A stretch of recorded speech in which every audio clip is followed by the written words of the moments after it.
Warning, this episode contains references to disordered eating and suicide. Please take care when listening. We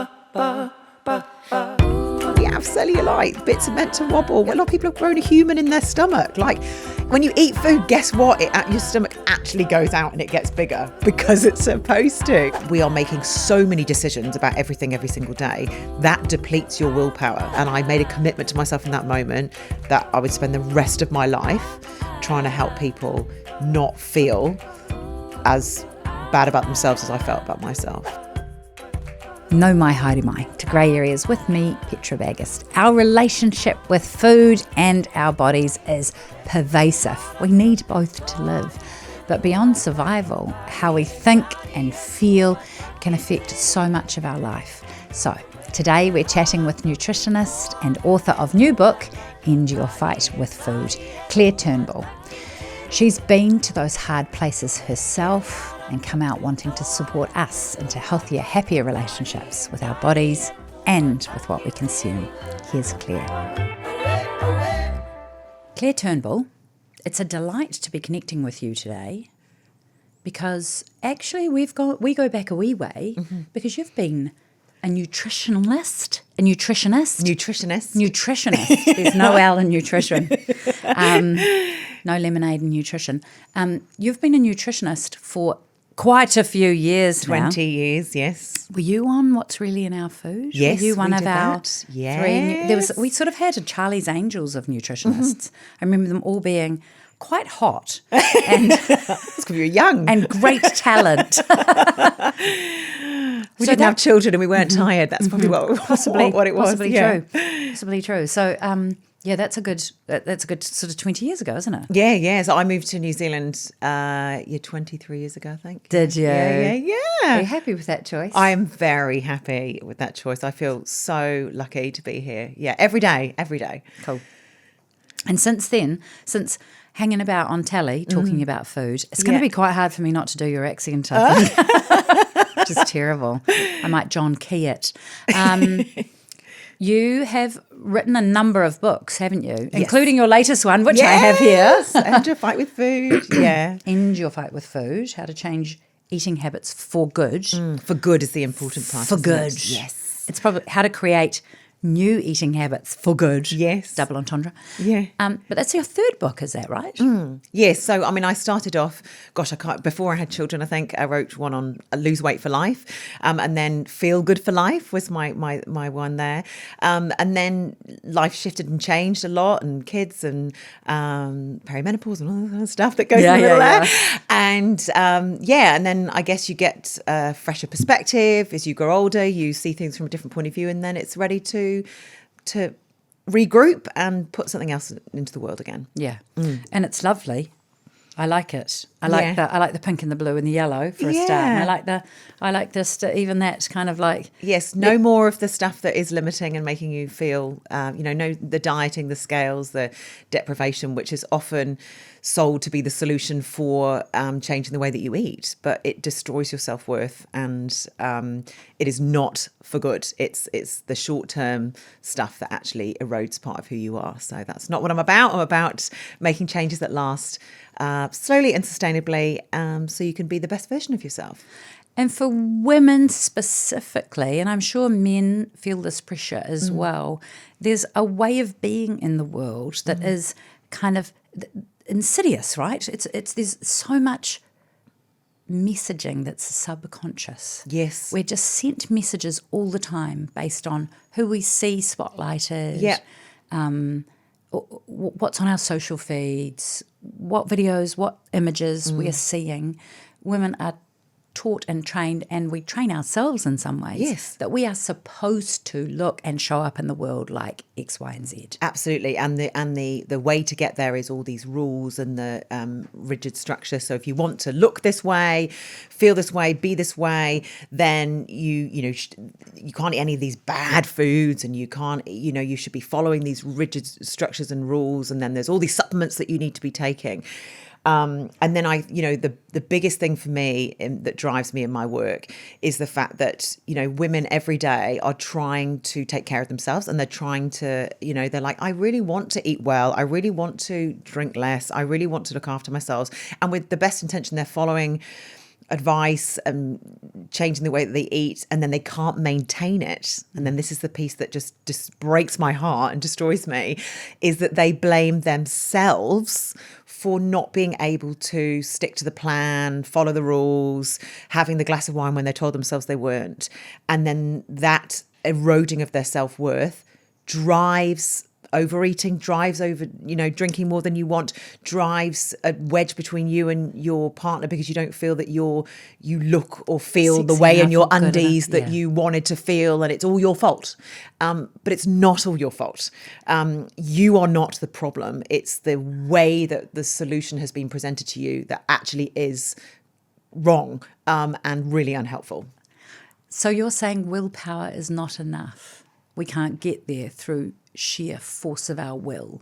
That's absolutely right. Yeah. I mean, willpower absolutely has a place, and it can be helpful, but willpower, doesn't last. We know that you can have great intentions on a Monday and a Tuesday, but by Thursday, Friday, we're tired, you're exhausted. One of the things about willpower to understand is the fact that when you are making lots of decisions in your life about what to eat, what to drink, where to drive, what to which now more than ever we are making so many decisions about everything every single day, that depletes your willpower as well. So therefore, how do you think there's anything left when you get home at 6 o'clock and your mind is busy, you told yourself you're going to have a salad and whatever for dinner, but there's cheese and crackers, a bottle of wine that's half open, and you're a human being, so you eat and drink that because that's what's easiest, it's convenience in front of you, and then you feel guilt and shame for doing that because you didn't want to. But like that isn't, it's not your, blaming yourself for that and continually feeling bad about those choices doesn't drive change. It feels like a bad feedback loop. It absolutely is. It's just like, and it doesn't change, like that fabulous saying, if you keep repeating the same thing, expecting a different outcome, that's the definition of insanity, right? So can we wind it back? Because it feels to me like we grew up, in my generation, I'm 53, you're 43, so you're a decade behind me. I'm a decade ahead of you. We grew up in the 80s with all the imagery was very slim women. Yes. They were all ultra slim, and there was a limited amount of media in comparison to today. I love the fact that it's all about curves now. You can have a bum. You can have a bum, you can have boobs, you can almost have a belly, like bring the belly back, I say. And yet, when we were growing up, there was this kind of ideal, and the ideal was take up less space, just be smaller. Yeah, and starve yourself. That's the way to do it. Make sure you don't eat too much, get there. Exactly. The stories, my mother was on a grapefruit diet for years. Cabbage one. Yeah, who knows? And so you're swimming in that water, even if you're not, necessarily seeking it out. And I feel like that context actually has quite a powerful role. And yet so often the water we're swimming in is kind of see-through. We don't pay attention to it. What was your experience growing up? Yeah, so my mum was on a diet, always on a diet, but it was because it was in the 80s. She very much was. It was fine to talk about it. She shamed her body in front of us, my thighs are too fat. I'm not wearing a swimsuit. Like absolutely no way. My legs got too much cellulite. Can't do that. My dad, as a doctor, was working all the hours. So wherever my mum went, we went with her. So we all went to Weight Watchers with her. Like we sat there and we were had colouring books and stuff. But we were obviously like, me particularly being like, what is going on here? This is crazy. People being weighed on the stage and like getting a gold star, and then like, well done, this person's lost the most weight this week, and then this person hasn't. Like it was just that. What happened if you'd put on weight? Week? Just kind of like, well, try better, try harder, do that kind of thing. So I grew up watching my mum eat very differently to us. She wasn't she wasn't restricting our food, but I think this is a really important message. that your children watch what you do. They're not listening to what you say, they're watching what you do. And I saw what she was doing, and the disrespect and the hate that she had towards her body because of the way that it looked. And then that kind of, fed into to me. And I picked up one of her diet books when I was in my teens. And A little bit of light reading. By Rosemary Connolly on the hip and thigh diet. Ugh. And it was like, weigh your Rice Krispies in the morning.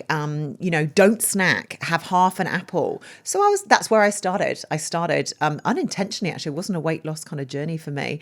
What was it? Interest, I guess. And I, in hindsight, I was very out of control I was picked on, I was bullied at school, had no friends, very low sense of self-worth. And it almost gave me something to focus on, to be good at. And then when I did skip my breakfast and I did eat a third of a cup of Rice Krispies or Riceys, I was like, I'm winning. And then people started commenting that my weight had changed. So you're looking good. Yes, I know. And this is the danger, right? Because people get gastro, people get, have really stressful situations. Then people go, gosh, you look great. What have you been doing? And they're like, that's a really, or they have been starving themselves. That's not a healthy thing to celebrate, right? But then I just kind of, that developed into really an obsession that led me completely astray with my eating. And so you ended up with an eating disorder. I ended up with an eating disorder. Yeah, so I ended up with full anorexia. And look, I remember a couple of times becoming the skinniest I've ever been, usually due to stress. Yes. I was very stressed, and so I was just sort of motoring, and food and eating became like this thing I didn't even kind of really have time for. And there was a compulsion to it, and almost psychological. Once I'd achieved this ridiculous, like I look at photos and I'm like, oh my goodness. Yeah. And yet there was this power, a feeling of power. And if anybody made a comment on my weight, I would be like, oh, you're jealous. Or, and look, honestly, it's almost like the thoughts didn't belong to me. That's how it felt. Yeah. So it felt like this energy that was inside of me that was like, you say, this started when you're in a vulnerable situation socially. Yeah. Here's somewhere, an area where you can achieve, yes, where you can succeed, and now you're being praised for it. And I feel seen. And I think that this is one of the challenges even now, is the fact that when people do make a change and they get celebrated for that, it seems like, oh, well done, you've lost weight. And it's like, do you realise that the unhealth, what people were doing to get to that point, it's not, the praise feeds the unhelpful approach, and then it goes round in a circle. Can we talk about that too, though? Because I've had friends who have struggled with their weight. They have been considered overweight their entire lives. And at one point, I remember a friend losing weight, and she was treated so differently that she was like, stuff this. Yeah. And put it back on. Like, I've heard that story. What is it about finally achieving this ideal, goal in the sky weight, where you're so enraged or furious or upset by people treating you better as a slimmer person? It's so multi-layered, because I think one of the things that can happen when you do lose weight is the fact that other people treat you differently, but one of the key things is often you don't feel any better in yourself, which is kind of, you'd think that you do, but a lot of people think that instantly I'm going to like myself more, and they realize, oh, actually, I still don't really like myself. Like I look different, but I don't necessarily. I'm still not content with who I am, because there's still being in a different or a smaller Sized. body doesn't actually solve some of the emotional wounds and the trauma that people have. The other thing for people with the weight kind of things is there's many reasons why people almost get to a point where they almost self-sabotage themselves, right? They get to this point and they're like, it almost sometimes feels unsafe to be. Some people don't like the exposure that comes with that. The Being seen, like that's actually very terrifying for some people, particularly if there are quite a lot of people, and this may not apply to your friend, but who they may have been abused or had their bodies commented on negatively or in a way by other men when they were growing up, because that was completely acceptable that back then for your dad, for your grandfather, for somebody at school to sexualize your body, to comment on the size of your body. Actually, for some women, it doesn't feel safe to be too slim, actually. So and therefore considered more attractive, and therefore open to attracting more attention. Yes, so that I've seen that a lot. I've seen that a lot. Again, in your friend's situation, that may be completely different. But also, it is a bit of an FU to going. Isn't that? That is ridiculous that the world exists like that. Because and yet we're pursuing it. Human. I know, and yet we're pursuing it. So this is the double. It's like a double. Isn't it? Like we're pursuing looking this way. We get this way. We're accepted. We're like infuriated. Yes. Then we potentially sabotage. Yeah. And then you're back in the cycle, right? Yeah. Of not being accepted and being, I should be good enough without. I think something it speaks to is that mostly the answer is not outside in. Mostly it's inside out, right? Yeah. It's like how I feel about myself, and then taking life-giving, loving, healthy actions to support. But I mean, that's probably not strictly speaking like completely true. You could probably get to a point where you feel good about yourself and then start to heal. I think it's also what you expose yourself to is very, very important. So, like you said, like when we grew up, it was the pictures in the magazines were a certain way. The people that look on telly were a certain way. The thin ideal was absolutely celebrated. And if it took you cigarettes and coffee to get there, that was absolutely fine. And well done you for not eating. But now I think we have a choice what we tune into. And I have really consciously with my social media, with what I read, I see a lot of cellulite. I see a lot of people with bigger tummies. I see a lot of things with people accepting their bodies, and it has really helped me shift my perspective on what a normal body looks like. Because what I find absolutely fascinating is that we have this world online and on telly and where people look a certain way and pictures look a certain way, but literally you just have to go to the beach, right, and realize nobody looks like that, and you're going, God, these people are just, what an array of bodies, what an array of, and I always think to myself every single time I go to the beach, I'm like, isn't it funny that we have these clothing sizes that are like size 12 and size 14 and size whatever else, but literally, I can't even believe that would work on the different shapes and sizes of people's bodies on the beach. But so probably these 3 women are all considered size 14, but their bodies are completely different, rightly so. And that's actually real, but what we see isn't real. And then what we're doing often is comparing ourselves when we see ourselves in the mirror at home and see the cellulite and the jiggly bits and whatever else. We're not comparing. We need to compare ourselves to the world that is the real, the fact we have cellulite, bits are meant to wobble. When you've grown, a lot of people have grown a human in their stomach. Like your stomach, when you eat food, guess what? Your stomach actually goes out and it gets bigger because it's supposed to. But we see these people that have got these slim stomachs and go, how I did this when I was 50. And you think, well, that go you. That all power to you. All power to you, but that's not, you've got a personal trainer. This is your full-time job. Like that's not the reality of somebody juggling things, dealing with a divorce, whatever else. Like we can't compare ourselves to things that aren't a reflection of where we're at and who we are. I just love the sound of your curated social media feed that allows you to intersect with a fair representation of humanity. Like it's so lovely seeing older people on my feed. Yeah. And I love it when, people who have podcasts and do things just do a little story without any makeup on whatsoever. Yes. Like I understand we're allowed to put makeup on. You and I have both put makeup on today, and I have put on a flobby shirt that's really pissing me off.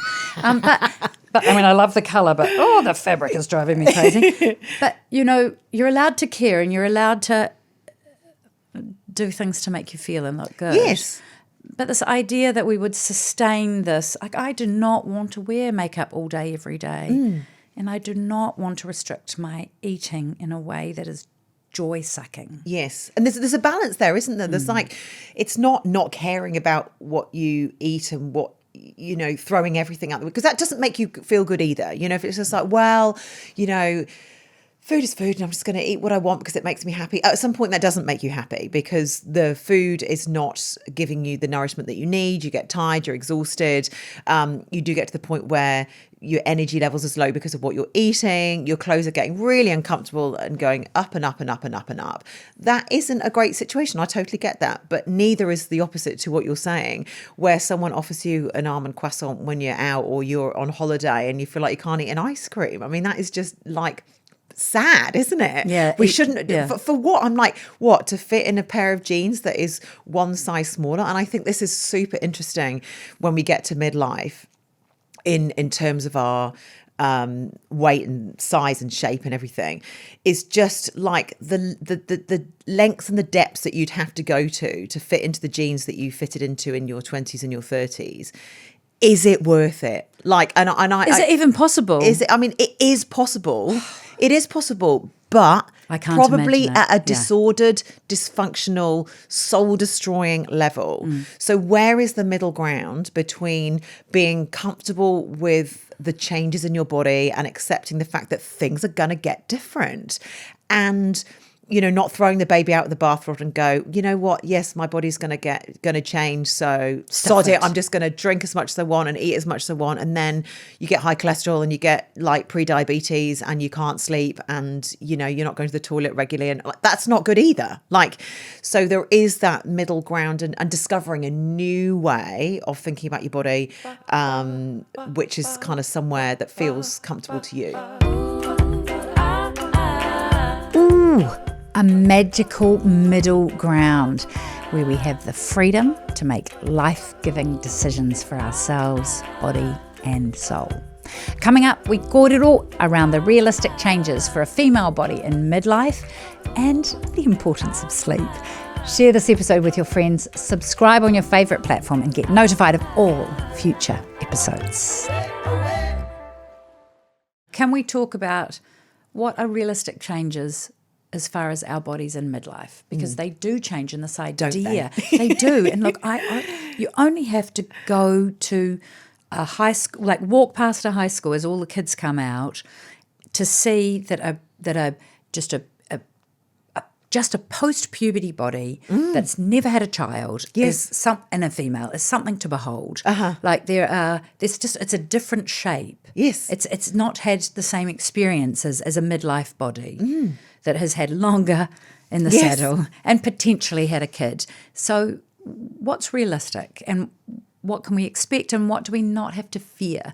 Like so many people fear they're just going to become like huge around the middle or Yeah, I mean, our bodies are going to change as they age. It happens for men and for women. So part of the gaining weight in your body changing is a natural process of aging. We live longer than we ever have before, right? This is one of the things that we have to accept. You know, essentially, in years gone by when there wasn't modern medicine, you know, we were near the end at this point. This is not near the end for us now. And what an absolute honour and a privilege it is.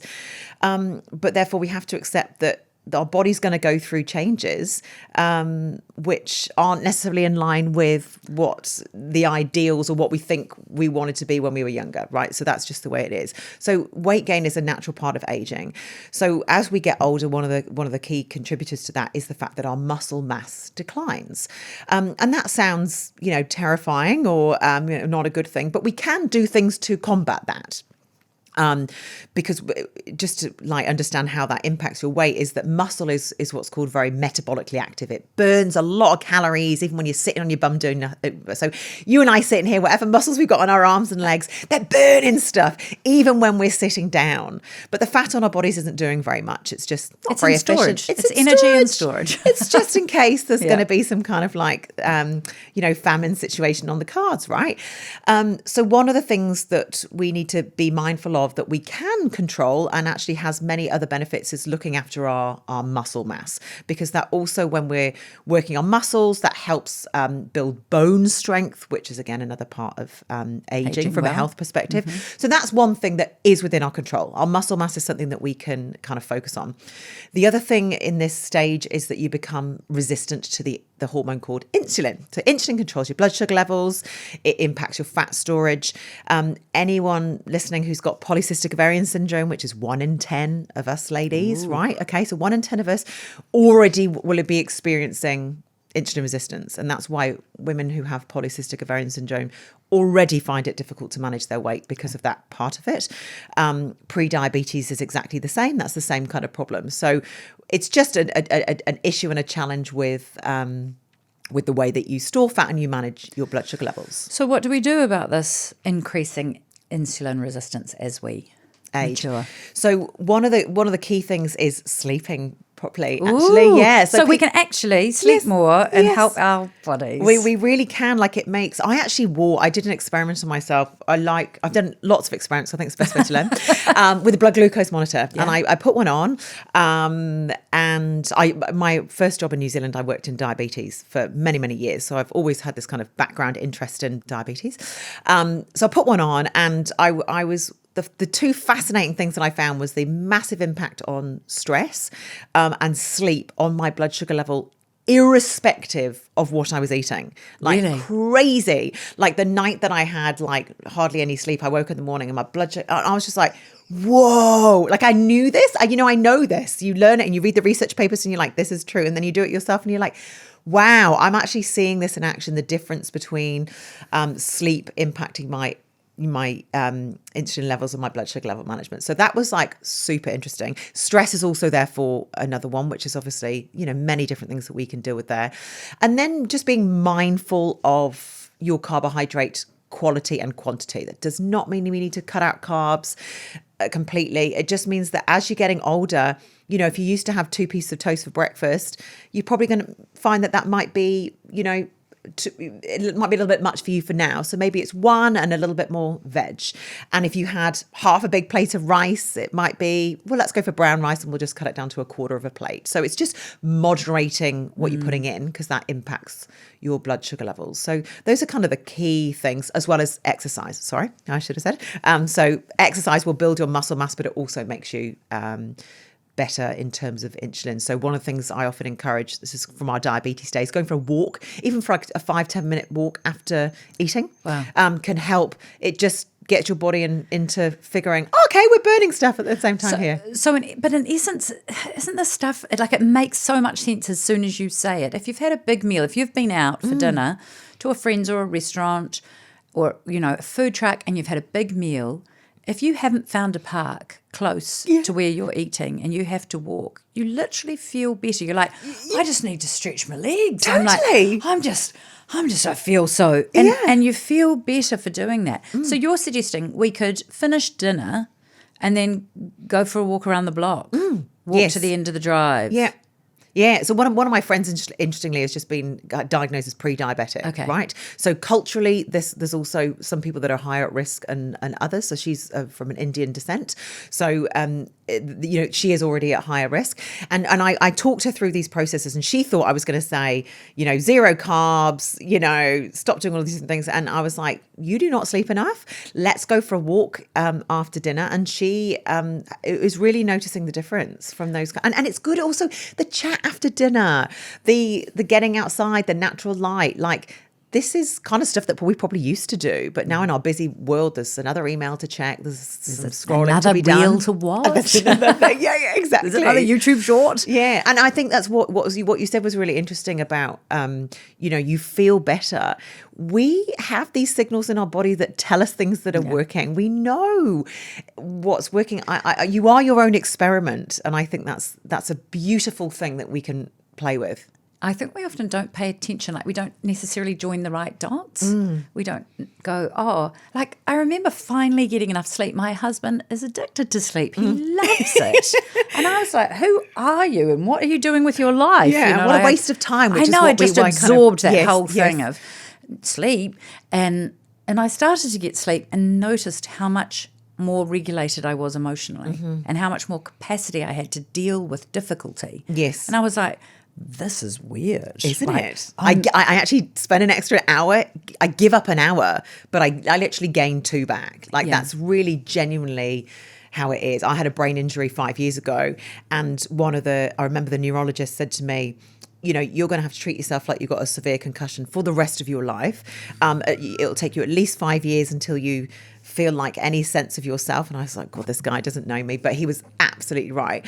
And he said, rest and sleep are going to be the things that you will really need to lean on. And I was like, exactly like you, like, what a waste of time. Yeah. But when I actually, took me probably at least 6 months to actually just surrender was the word to the reality of this. And when I actually did sleep like my life depended on it, because actually in a way it did, I was like, gosh, you get so much time back because you're not so. I felt like I used to rush around so many times. That's in my personality anyway, but I'd make little mistakes that I'd have to then correct, or I'd say things to my kids that I didn't mean. But if I'd just gone a little bit slower, or just had half an hour's more sleep, I could have met that challenge and then not had to fix the other side of it. So, and with work again, we're kind of programmed that the more time you put in, the harder you try, the better you will be. But it's not true, is it? Like the best version of yourself that shows up is the calm version, and you then are not having to backtrack and redo things. In essence, we are more productive when we rest. 100%. Periodically through that working day and also at night. Like I do find it slightly exasperating, though, that I totally know that more sleep brings a better version of myself into the world and therefore into my family and into my workplace and into all my relationships. And yet those old habits of just staying up a little bit later are so hard to kick. Yeah. And I think whenever you've got a habit that is going against what you want, you're like, I know I want the sleep, but I'm staying up. I want to manage my eating, but I'm eating the biscuit. It's not about the biscuit or the staying up. What is it that you're wanting there? It's actually often time to yourself, right? That's probably what it is. So how can you get time to yourself without sabotaging your sleep? And it might be that actually I need to put that 5 minutes into my day. I need to eat my lunch. That time to myself could be my 50 minutes at lunchtime, and I could get that feeling, because often this is what happens. We save up. Our lives are so busy. We know we need to sleep, but then there's that, but I need some time for myself. I need to decompress at the end of the day. And that is the thing that wins over going to bed. But if we could make small shifts in the day that we've actually nourished ourselves with 5 minutes here, 5 minutes there. Like I used to eat my lunch at my desk every single day. I mean, I've done this for a long time, and I knew that I shouldn't be, but I was busy and kids and whatever else. Now my phone is in the other room, and I will sit down, even if there is just so much going on, and eat my lunch, even if it's just 5 minutes with nothing, and I don't talk to anyone, and I sit there, and I'm like, that is the most productive 5 minutes of my day. You get all these ideas. Your default mode network is part of your brain that's solving problems is turned on. If I've had an email that I was thinking about, I'm like, oh, this all came to me at lunchtime. So, and hopefully it's generally longer than 5 minutes. Yeah, most of the time. What's your ideal lunchtime length? Well, I mean, for me, 15 minutes would be the absolute maximum that I have. Because and again, like there's ideal and reality. I'd look, it's great to have it, but I've got 2 boys. My husband works away every second week, so I have the kids and I've got no family, so and then it's like this is the bridging the what's ideal versus what is practical, because in a day when the kids have gone at 9 till and 3:30 and then the sport starts, half an hour's a long time to commit to that.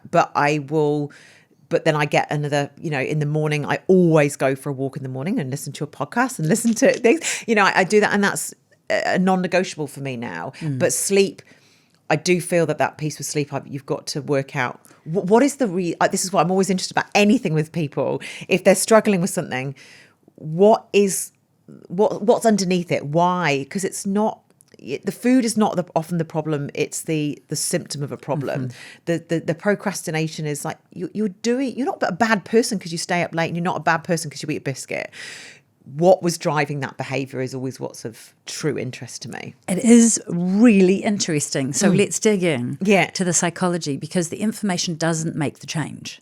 Does it doesn't. No. I mean, to a degree of, knowledge is power, yes. But because so much of our behaviour is subconscious, so the things that we do, the things that we eat and drink, it happens without you thinking about it. Yet when you're given the plan of, well, eat this many crackers and this much cottage cheese, it's like assuming that every single time that you go into your kitchen and pour some cereal or make your lunch, that's the only thing that you're thinking about.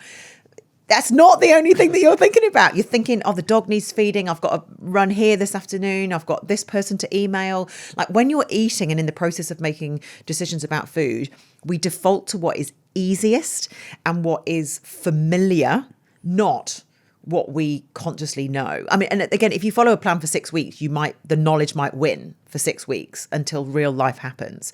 So what we actually need to look at is the habits and behaviors underneath why we're eating what we do. And where I actually like to start with people is actually, what are the things that take you off course? Because it's those things that people need to really look at, because those are the things where so in my book, I talk about eating for reactive response, which is eating to manage your emotions, and eating on autopilot.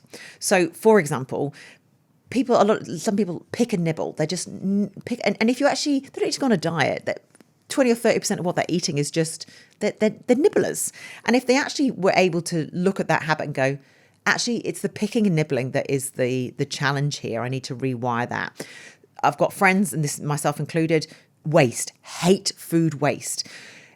One of my really, really good friends, and she's like, oh, I want to kind of get myself better. I said, one of the biggest things I've noticed with you, because I've been on holiday with you and seen you about 20% of what you eat that's more than you want to be eating is because you cannot deal with the cheese and the cracker going in the bin. And it's cleaning up. I literally clean up by eating it. Yes. I'm like, well, I can't waste that. Yes. And I'll finish off things that are too small to save. Yes. Or that half a sausage because it's too put. Or on somebody, like my children's plate. Like, I can't waste that. Yeah. So and so it's those things, and then there's associations for people. So when every time you go, this is often very common with kids. There's often ice creams at swimming pools, right? And then every time they go, that you honestly, it's only once you have to buy them an ice cream at the swimming pool, and then every time. But that happens as adults when we go into certain work situations or social situations. We default to eating and drinking because it's the norm for us. I was brought up to finish everything on my plate. Again, that's that kind of waste piece. So there's all these different layers of things that can happen from the automatic. When food, it's rude to say no to food, right? So some people work in jobs. I've got a friend that works in sales. Their job is around eating and drinking with other people. That's really hard when part of your work is doing that. But then they'll try and go on a diet to manage it. But I'm like, actually, if you could just identify that it's this waste piece, or it's this, you're picking and nibbling, or the other part of it is the reactive response, which is the emotional aspect. So very, very common. We were taught as children, you do well, you get a chocolate. And we do it. People do it to kids now. You do well, you get chocolate. You've had a good day, you get food, regardless of whether you're hungry or not. So there's the reward or you're aspect. upset. You're upset. Here's 100%. Yeah. I figured out recently that when I can't make a decision, which is regularly, yes, I eat something. So I'm in the kitchen. I have no idea what to cook for dinner. So I just start snacking because I don't know. I'm just trying to make myself better or take some action. Yeah. Or I eat when I'm bored, or my teeth just want to crunch something. Yes. Like there's all this stuff that doesn't. There's no consciousness to it. No. Until I went, wow, I'm just snacking because I'm bored. Yeah.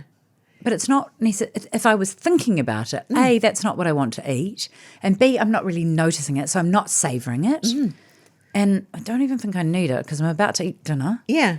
And it's leading you against the version of yourself you want to be, right? So food and alcohol have been taught to us since we were little children as ways to manage your emotions. Okay. And I mean, honest to goodness, I shout at bus stops and when I go to garages and stuff because they're like, it's guilt-free, or, bored, buy a donut. And I'm like, oh my goodness, it's literally saying this on a sign. It makes me so mad. I'm like, oh, it's not only just in the subconscious, they're literally people marketing into our emotions, feeling tired, feeling this, feeling that, eat this or drink that. So avoid the emotion. Don't go to what you actually need. Yes. Don't express it. Don't process it.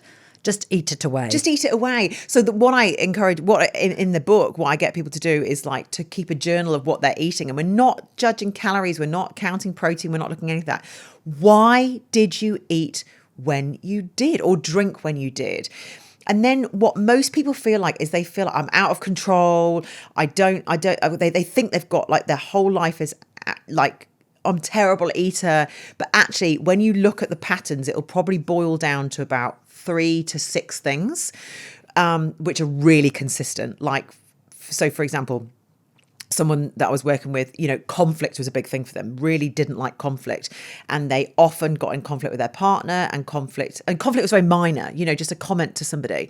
Conflict or their boss said something that would always lead them to go and buy donuts or chips or buy things. And that was happening probably every second day. That's not a chip and a lolly problem. That's a conflict problem. And then the classic kind of like transition from work to home. So that's often alcohol can be part of that, or eating can be part of that. You've had a busy day at work, not eaten very much, and you get into the situation where alcohol or food is a transition. Whereas what I encourage people signify to do yourself. I'm finished with that, and I'm into this lovely zone. Yes. And so the glass of wine is a signal that the work day is over. And it's not about the wine. It's not the judging wine. There's nothing wrong with having your glass of wine. But there's a very big difference drinking wine with your friends over dinner consciously, and this subconscious, you're halfway through a glass of Sav and you're like, don't even remember pouring that. Like, I literally don't. It's like it just went on the glass. All by itself. And so it's really, when you explore that, I'm not saying it's not as big a problem as people think, but it's less things than people think. And if you can break it down and just see what these 3-6 things are, and then what I get people to do is to label them, so that you are dissociating. You are not your behavior. And where I learned this actually was in parenting, because what we know in parenting is that your child, you never say like you're a bad child. It's your behavior, the choice that you made, that was a bad choice. That behavior, I didn't like your behavior. Yeah. Your eating and drinking is a behavior. It's not who you are. Yeah. So this is how I retrained myself. I was bulimic also. So I was anorexic, and then I was bulimic from the age of 15 until I was thick in it still when I was about 26. And the last time I actually threw up was when I was 32. So congratulations. It's like been, for being free for 11 years. For being 11 years. Behavior. Yeah. I still get triggered every now and then because it still exists within you. Yeah. But that kind of whole process. So what I had to do is really, the difference between binging and bulimia is kind of the same thing. It's just that I was throwing up and other people don't. So I actually had a binge eating problem. Like, it was just, I would eat liters of ice cream. I'd go to our dairy in the UK and buy 3 family-sized bags of Maltesers and eat them all at once. And yeah, like the binging was crazy. And what I learned with that was that I labeled that behavior. And actually in the book, I give it a name. So this was Percy, and this is really random, but I was like, oh, this is Percy that's out in action, and he's wanting to, he's like driving this behavior. Like, and you can call it Fred, Bob, give it a color, red. This is the situation number 1, whatever it is. As soon as you can separate yourself from the problematic behavior, you have immense power, because you're not being part of the problem. You're seeing yourself as separate from it. And then basically the process from there goes into becoming aware. When is Percy coming up? Oh, here he is again. Or when is this wine situation happening? When is this I'm eating because of conflict? And you realize, gosh, this is 18 times this week that it's happened, but you don't judge it. Even if you eat the biscuit 18 times that week, or you go and buy 18 donuts that week, it does not matter. The process for the first couple of weeks is just to notice when I'm eating for conflict. And then what can happen over time is the 18 times goes to 16, the 16 goes to 14, and so on and so on and so on, until you replace that pattern with a new pattern. And it's like learning to drive a car. It's re-patterning yourself, which is what I say around, it's change for good. It's like making changes that last, because once you learn how to drive a car, you know how to drive a car, but it's like you learnt something the unhelpful way because of the way that you were brought up or because of the society that we grew up in. You are not the problem. You are just doing what a human does. This is an opportunity to kind of reprogram yourself, is what I call it. I think this idea of repatterning and reprogramming is really useful. This could actually work. Coming up, we discuss how we can have compassion for ourselves, and Claire shares her practical tips for making decisions that feel good now and later. Share this with your friends, subscribe on your favourite platform to get notified of every episode that drops. We engage in all sorts of behaviours because that was how we had to survive. Yes. Like, if you were abused, then it makes sense to try and hide your body by making it unattractive. Or if you were, struggling to get enough at dinner because you had heaps of siblings who were fast eaters, you're going to be a fast eater who consumes. It's going to, your body is trying to survive. Your body is actually trying to help you, and yet it has maladaptations. Like, we end up with behaviours. Your anorexia probably did save you for a second. Yes. Do you know what I mean? It gave you a sense of control. Yes. And power, and then it started harming you. So it's almost like having that real, just like you mentioned, forgiveness, or compassion is a word I use so much these days, having compassion for how we found ourselves in this position. And then I love that what you're suggesting is the awareness piece is like enough to start the shift. Oh, I'm eating for conflict, or I'm eating because I can't make another decision today. Yeah. How that shifts the energy, doesn't it, completely? Because you're seeing it, you're separating yourself from it. And awareness is, people always skip to the action, weigh the food, count the calories, whatever else. But it's like, you can see that that's never going to work if the underlying issues that you have with food are to do with things that were keeping you safe as a child, And look, when we're learning to drive, it's very conscious. You're very like, we've learned manual, like turn and there's a car and brake. Yes. And then it does become subconscious. We drive around without thinking about driving, just thinking about traffic all the time, right? And you get into another car and you're like, okay, I have to pay attention here. So I guess it doesn't mean that you never think about driving again. But I like that idea of, can we take a moment to pay attention to what we're doing and ask ourselves a compassionate why. Why could I be? Like, that's a curiosity piece, not why do I always? Yes. It's like a curiosity of noticing, oh, okay, I'm nibbling again when I... Look, honestly, with cheese and crackers, I can't help myself. No. I'm just become a fiend. Yeah. I become a cheese and cracker munching machine. Yeah. And I wonder if it's because treats were limited in our house. You never finished the last biscuit. And those good things were eked out. Yes. Because there was this sense of value. And so if there's a delicious cheese, I don't hold back. No, because it might not be there again. It probably won't. Someone else will eat it. But it doesn't. But at the end, even at children's parties, I'm like, look at the cervelois. Like, they're disgusting and I don't want them. But there are other areas of my life where it's lollies don't appeal to me. Chocolate does. So people might say, you're so good with lollies. But it's not. It's just I don't I'm like the same, them. couldn't care less, but yeah. But other things. Yeah. So what are we what are we trying to achieve? Like, what are we trying to get to? What state of being are we after? Are we after... I love this word, nourishment. It's making choices around food where most of the time it feels like it's a conscious choice. So if you think about the person that used to just eat 3 bags of Maltesers in one go, right? That was me. Must have made you feel like, oh God, terrible. So horrendous. I never ever believed it could be humanly possible to put my hand into a bag of Maltesers, have 3 and put the bag back.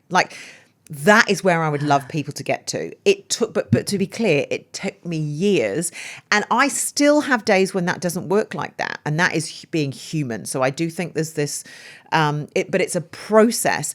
I would just love people to get to a point where when they are eating things like the birthday cake or donuts or wine or whatever it is that you really enjoy, that there is no guilt about it because you consciously chose to eat that. Because there's such a big difference between eating cheese and crackers with friends, with a glass of wine, and being like, that was part of my plan. I feel great about that. And I haven't eaten a single vegetable today, and I am fine with that because this week, things were organized. I had lots of vegetables. And this is okay for today. But people feel like they either have to be rigid, and then when they're not following the plan, that there's something wrong with them, and then there's this guilt associated with eating, which is just robbing the joy of life, isn't it? Mm-hmm. So that's where I'd love to get people, where you feel that you are in control in a healthy way of food, like you are consciously managing your eating. You have agency. Yes. Because the idea of opening a packet of chips and then rolling the top up and putting the half packet back in that's just like mind-blowing, right? Mind-blowing. My husband does it all the time. Yeah. I'm like, what? Hey, I don't understand. Because if food doesn't mean anything to you, like if food has no moral value, if you believe that food will be there again because your husband may know that there'll be chips tomorrow, maybe if some of the kids there will be because he saved half the pack. And no one else is going to eat them. There's no fear, maybe from his upbringing, that those chips are going to disappear. So there's no reason to fear that. Whereas in my house with two brothers who it's like a constant fight for food, well, I'm going to like lick that bag of crisps out and stick my finger and get all the salty bit in the bottom, because there's no chance in the world that anything nice in our house, I would get up in the morning and eat the yogurts like that I wanted to eat because I like the cherry ones and they would always eat them. So I wasn't even probably hungry, but I'm like, right, I'm gonna get up and have breakfast before them, and that pattern plays out in our adult behavior. And I think this is where that is the angle I'd love people to take when they're trying to change the way that they eat, is to just be curious. I love that word. It's just one of my favorite words, about why you eat when you do and what's driving your drinking and eating behaviors, and come from that angle, because a lot of, we know vegetables are good for us. Why? There's lots of nutrition information out there, but it's the action that makes a difference. And it's interesting. I've discovered a deprivation mindset in myself. If I've deprived myself, if I go, I haven't had time for lunch, then I will give myself extra later on. Like I deserve this because I went without. But there's so many different drivers. But if I miss lunch, I'm like, in the past, I would get to 2 p.m, I would have been so busy, I would have forgotten to have had lunch, and I would be somewhere trying to make a decision, and my decision maker would fully run dry. And I'd think, I feel terrible. So I actually feel like I'm really good at nourishing myself sometimes, but not all the time. No. Like there are times when I'm like, wow, this is a reactionary eating. Like I'm eating because I deserve it, even though I'm not hungry, or I've probably had a good amount of food, or I don't know. It's that reward piece, or an effort is rewarded, because food is the way that we culturally that we celebrate, and that we are, which is good, right? It's effort. lovely. We get that. It absolutely is. If it's, and that is one thing that is a real piece that I think. It's really sad when we get to the point where you are with friends and, everyone's can't eat this and I can't eat that and I'm not doing this today and I'm not doing that. And it becomes a thing, Whereas what a lovely thing to have a chat around the table and be sharing food, a bottle of wine. Like my brother lives in France. And my sister-in-law's French. Yeah, lucky him. But wow, the way that food is approached and alcohol is approached is so different. It is respected. It is a vehicle of community and connection, and you don't see people walking around stuffing their faces with snacks and bits and pieces, because they respect the process of food. And I feel like a little bit that's been stolen because we feel like we've got to have all these restrictions to be healthy. Like, that's really not healthy at all, having all these rules. And, over there, they're not following. It makes, actually, I often talk to my sister. They're not following what? They're not following these rules. And she's just like, what is that? And I'm like, well, there's the carnivore thing, and then there's the keto thing. And she just thinks it's absolutely hilarious because it just shows this. We all think it's really normal on this side of the world, and it's in the UK as well. But she's just like, well, people wouldn't even consider following something like that because it's ridiculous, But it's so second nature to us to think that this is what we need to do to follow these rules. Like, no, we've just created these designs and plans in our mind. This is not how we were designed to eat at all. We were designed, food is a privilege and a beautiful thing to share with other people, and not something you should feel guilty about eating. Okay, I've got a couple of questions. Yes. A friend recently said to me that she was put on a diet a lot as a young woman, like her weight was a real issue to her family, and so she's got food noise. Have you heard that phrase? Yes. What does that mean? Well, so, essentially, if you've got this constant thought about food and your body, that was exactly my experience from the age of about 7 until probably I was in my mid-30s. For some people, they literally don't think about food. They're like, oh, I'm hungry. Yep, I'm going to eat something. For your friend and for myself, like every waking thought is about what your next food is going to be, what you should eat, could eat, and it's completely consuming. And that was absolutely my life. Like, I used to lie in bed every single night, like your friend, and go through what did I eat, what could have I eaten, printing out menus before I was going places, thinking about food. It's very, very, very consuming. And one of the challenges is in that situation, if you are put on restrictive diets, your weight set point actually can change, which means that essentially it gets harder to get down to a respectable, in inverted commas. Yeah, or somewhere that you feel like it's just actually, you end up, it's just a really sad situation to get into, and a really hard thing, particularly when you were externally judged for your body. Okay.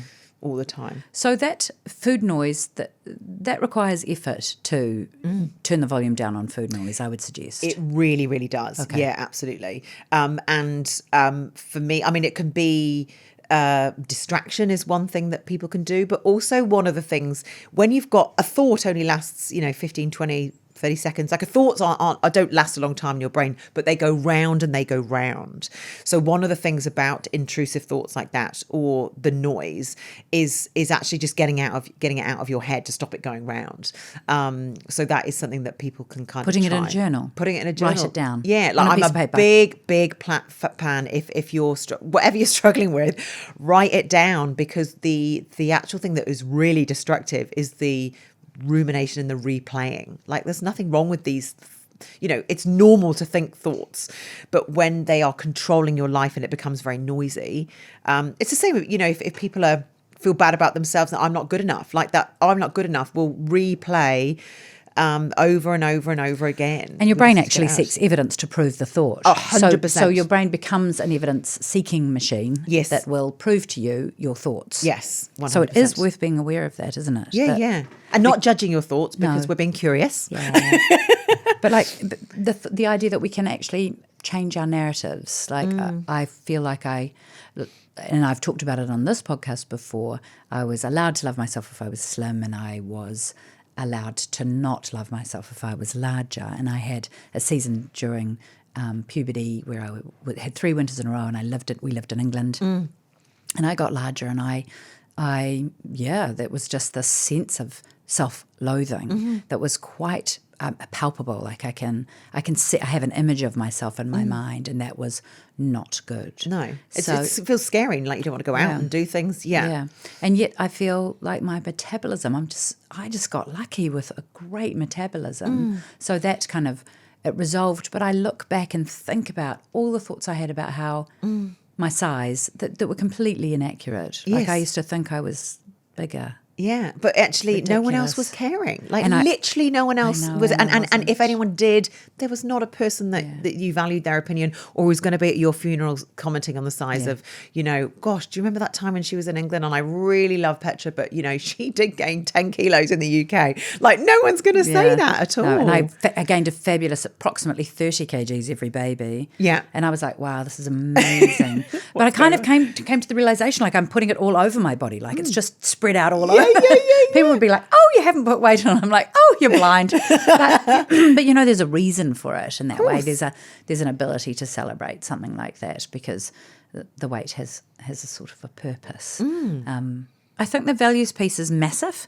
I think that food not having a moral value is massive, and how we might reorient ourselves toward food, because I notice when I'm on holiday, I enjoy making food more. I enjoy the food I'm eating more. We can't live on holiday though, and yet this idea of my new mantra, slow is smooth, smooth is fast, because I'm somebody who moves really fast and like you say, might have to go back and fix something or might miss something. Yes. Or put the date in the wrong diary. I'm supposed to be in a meeting right now. Yeah. And I double booked myself.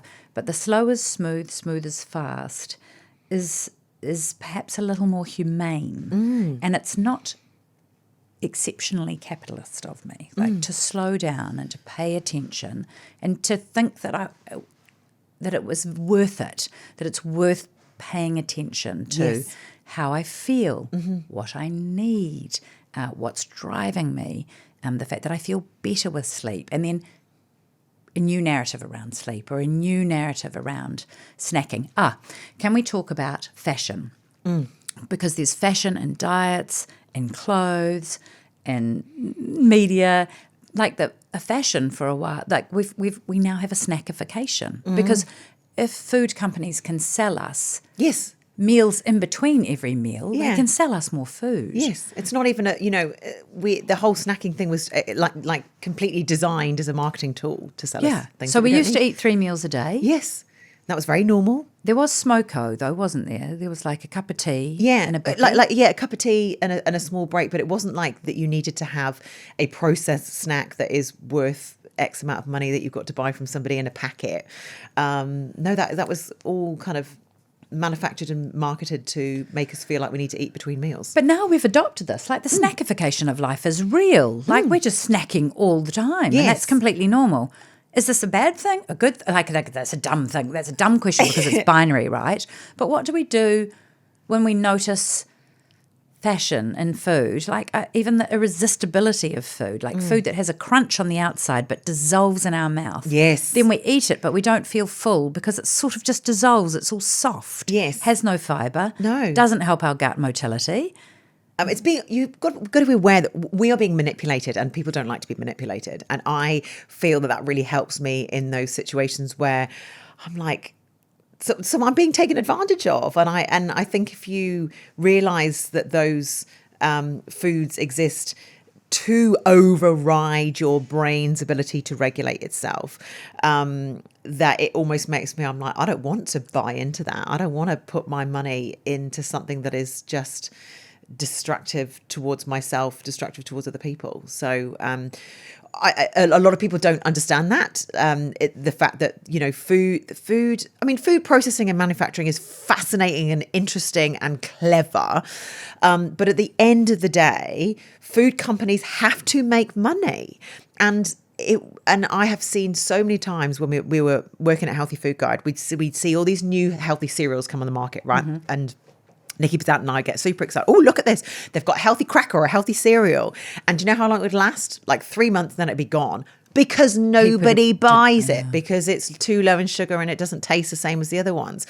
So I totally get this kind of like tricky situation that food companies are in. I do appreciate the fact that, because they are businesses, they're competing against each other, and they're not going to make things that people don't buy.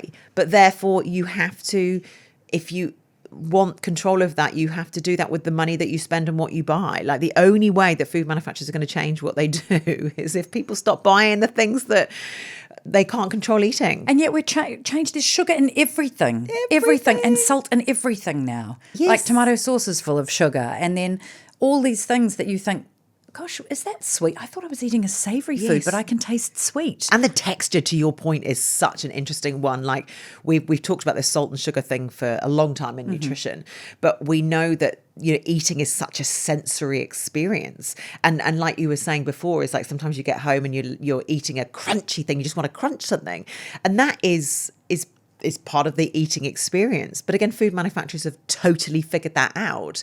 And now we get all these foods which we can eat in large volumes that offer very little nutritional value, but they offer a sensory experience. You just got to realise that's what That's what it is that you're buying. If you're choosing to buy that, it's not food. You're choosing to buy something that is an experience. So, I mean, for me, when I go to the supermarket, I don't view those aisles as food. That's the easiest way that I can think about that. I'm like, that is, and I'm not saying it is. It's not the good and bad thing. So I might eat those things every now and then, but I'm like, that's not food. It's just not food. It's not designed to nourish you. It's not designed to nourish you. It's designed as an eating experience. As entertainment. Okay. Like, it is entertainment. Entertainment So if you see it like that, you can separate yourself from it a little bit, because you're like, people feel like that about cigarettes. They feel like that about other things. And alcohol as well. We know these things aren't great for us. Well, yeah, I mean, I got to the stage where I feel like I was very lucky because I was very socially confident. So I didn't need an alcoholic crutch to get me out and about and talking to anyone. So that was okay.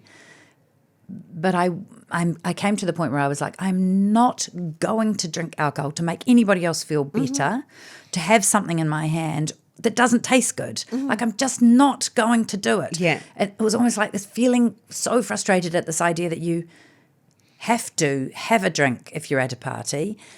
Now there's so many non-alcoholic options. There's a plethora of choice. But it's like, I want what I eat mostly and what I drink mostly to be delicious. Yes.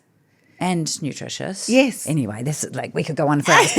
I do want to go quickly into, for people who are like, come on, give me some help. What are some practical tips? If we've come to the point where we're curious about what we're doing and we want to nourish our bodies and accept them and treat them well so that they in turn help us feel good and live longer and stronger, what are some practical things we can set ourselves up for success with? I think it's the food environment and your environment in general, making it easier to make the choices that you want to make when you're sitting there on a Sunday night reflecting on your life. You're like, I really, I know that when I eat lots of vegetables, I feel a lot better.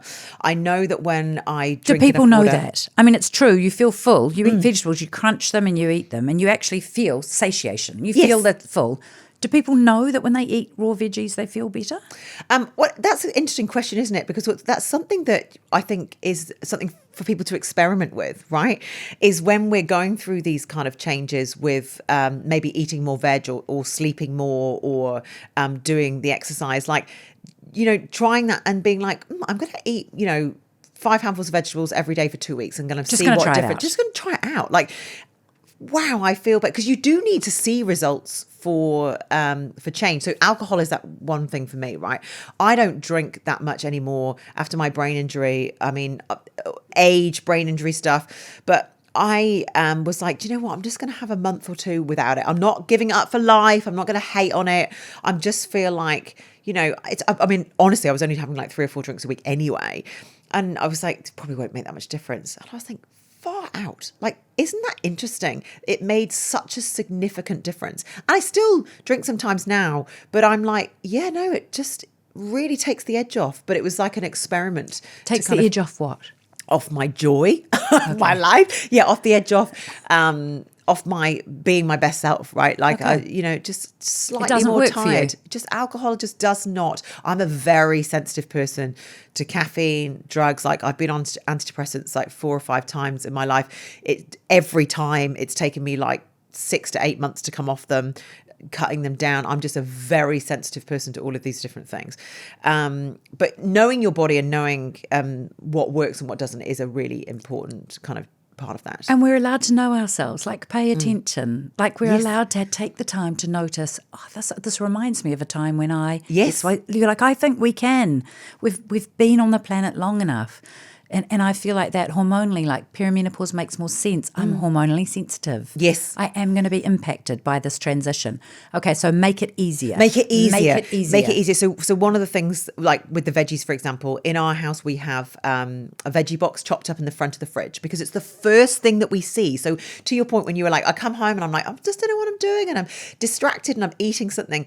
At least in that moment, particularly when you're retraining yourself, you're eating something that's actually, is good for you anyway. It's giving a sensory crunch kind of thing. Walnuts for And me. you know, I'm eating walnuts. yeah, but you could probably eat quite a lot of those before you've realised that your hands in the Yeah, bag. totally. Yes. but it's better than eating dark chocolate and then feeling guilty about it. Yeah. Which I'll save for later in the day, or Yes. if I well, actually that's not true. I sneak dark chocolate all the time. I sneak it from whom? From who whom? am I sneaking it? Because no one minds. Like what? Somebody From might yourself. comment, but Yes. honestly, who am I? Who? Yeah, from your younger self that wasn't Yeah, allowed to do that, right? Like it's 100%. super interesting. So making it really easy to access those choices, and therefore the things that we want to have less of, so with alcohol and things like that. Like if you've got chilled wine that's open in the fridge, or beers, single cans of beer in the fridge or whatever, or something that you really like, you can have the best willpower intention in the world. It's very, very hard to resist that if it's right in front of you. So literally the best thing I could advise is if you listen to this at the end of it, your pantry, your fridge, your cupboard, really think about where things are positioned, because the decisions that you make about food are not to do with what you know about food. They are 9 times out of 10 what to do is what's easiest decision to make about food. The second thing with that is I have, and it's on my website, a downloadable quick and easy 5-minute kind of meal ideas on your fridge, because one of the hardest things about being decision fatigue, not got enough time in that moment, it is you ring, Uber Eats, or you just have 3 pieces of jam on toast, which is sometimes it's fun. But if that's every week that you're doing that, you just sometimes need the prompt of, oh yes, I can make an omelette. I'm making it easy for me to make a decision when I'm time poor. With exercise, I always, so if I'm exercising at home, I always roll my yoga mat out in the middle of the lounge, because it's flipping irritating to, if I get up in the morning and I'm like, it would be annoying for me to have to move it if I haven't done the exercise. So I almost I'm pre-committing to exercise by getting my running gear out, getting my exercise gear out, and I actually put my weights in the middle of the lounge, because So you have to step over them or trip over them. You're It's like, so I might annoying. as well, like I've put them Might out, as well I might do as well it. just do it. Yeah, 'cause how then many the- minutes are you doing weights for in the morning? it's kind of a new routine, maybe 20. Started off at 10. This was another big thing for me with making kind of small changes. I trained as a fitness instructor in the UK, and I was that very much mindset of an hour's exercise is how long you exercise for. There's exercise classes are for an hour. You go for a run for an hour. You go to the gym for an hour, and if you're not doing an hour, it's not worth it. And finally, I'm like, actually, wow, 10 minutes is all I have. 10 and minutes it's better than nothing. consistently. Yes. It's powerful. Really powerful. Yeah. And that's probably only something that I've recently kind of we always go through ebbs and flows, and that's normal. So making it ridiculously easy to make the choices that you want to make is really my kind of top tip. Put the food that you wish you were eating right in front of your face. Yes. In the pantry and in the fridge. Yes. Put the food you wish you were not eating so much and that doesn't make you feel great after eating it. Yeah. Harder to get to. You can't see it, and it's Physically difficult. Physically difficult. Or don't buy it. Stop buying it. For So in our house, like in our pantry, we've got a box with like lollies and chocolates and bits and pieces, because my kids do a lot of kind of sports stuff, skiing in the winter, and and I'm like, it's fine. We eat lollies sometimes in these situations, but if I literally have to get a stool to get them, so I don't want to. That is it's just inconvenient enough. It's inconvenient enough, because one of the things that we know about behaviors with it being subconscious is it's a couple of seconds. If something is only a couple of seconds between you and the jar or you and the packet, whereas if we increase the gap, your brain has to come online a little bit and go, hang on, you got to go and get a chair. That's really annoying, isn't it? And like, do you really want their lolly? Do you really want the lolly? And in our house, like if there's ever ice cream in, it's in the freezer that's in the garage, and it's put behind like Something the frozen else peas cold. and the whatever else. And then you get to it, and by the time you've taken the peas out and the whatever else, and this is this reprogramming. For 9 times out of 10, you might end up eating the ice cream. But then if you continually make it more difficult, then it's only 7 times out of 10 that you get the ice cream. And it's okay to eat the chocolate and the ice cream once. But when you start to become aware of, man, I am getting that high chair out and I am moving those peas and corn a lot in the freezer, it gradually over time is what helps reprogram you. Hey, so many good ideas. Thanks for writing another book. And you've even made a journal. Yes. Here, which is so cool. Pen to Yeah. paper. I'm like totally old school and no dates. So you can Yes. just fill it in as you need it. Making it happen, making yeah. it easy to make it happen. That's what I'm all about. That's very, very cool. The last question I ask every guest is, Claire Turnbull, what would your 80-year-old self say to you today? Keep going, probably. Keep going. Yeah, the ups and downs of life are challenging for me, for everybody, but I've had long-standing issues with my mental health and often get to the point where even doing all this stuff and feeling positive, I sometimes get to the point where I'm like, oh, it's just actually accepting that the ups and downs are the magic, actually. And yeah, keep going. So she's 80 and she's looking at you. Yeah. I'm going to cry. Yeah. And you've kept going. Yeah. So, yeah, and I think it's, I think also it's saying that some of the mistakes and the challenges are the best parts of your life. They really are. I know it's so hard, isn't it? When you're in difficult phases. But I think when you are older and you look back, I realised that, my brain issue, dealing with a neurodiverse child, like those different things, like at the time, so difficult. But if you give yourself the compassion and the curiosity to learn about these different things, it makes you into a person that's got more wisdom and more good stuff to give. So all of those challenges are actually, on the other side of them, are good things. Yeah. And do you get feedback from people? Do you see people's lives change through the work you're doing? Yeah, absolutely. I do. And I think probably the biggest piece is the shift in people's minds about themselves, to stop hating themselves. I hated myself for so long and I despised who I was and I just didn't want to be in the world anymore.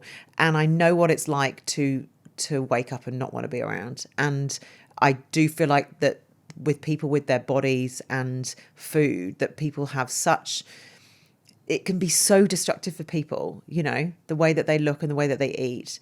And they carry this sense of shame around, and helping people let that go is immense, because they can get on with their lives and be the amazing people that they actually are without focusing on stuff that's just destroying them.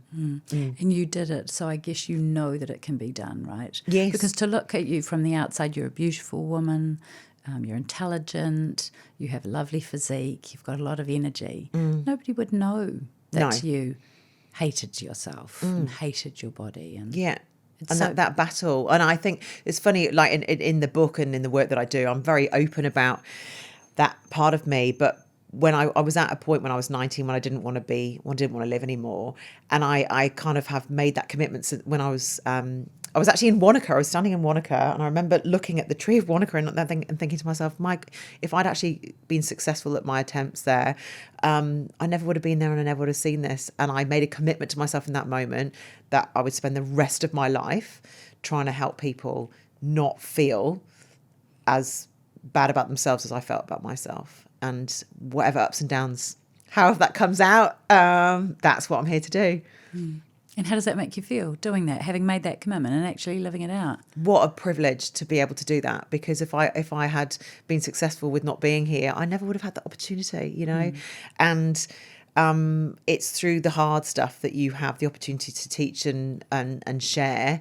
So I feel immensely grateful every single day, and I'm immensely grateful also to my friends and the people that I have, because they are the people that hold you through this stuff. Yeah, they do. We can't do it on our own. No, we're not designed to do it on our own. Nor should we. No, not possible, and not supposed to be possible. Supposed to be possible. Not possible by design. Designed to live in community. Designed to live with other people. As annoying as that is, it is. That is what we're designed for, and the power of connection and is totally underestimated. Yeah, and I loved your use of the word surrender earlier in our conversation. That idea that even if I were to think about surrendering to the process of affiing myself, like supporting myself with help, say from your book or other people or my community, to to nourish my body psychologically, mentally, physically, emotionally, to live in a way that is a journey that I'm on to the end of my days, Yes, right? exactly. And it's okay. It's just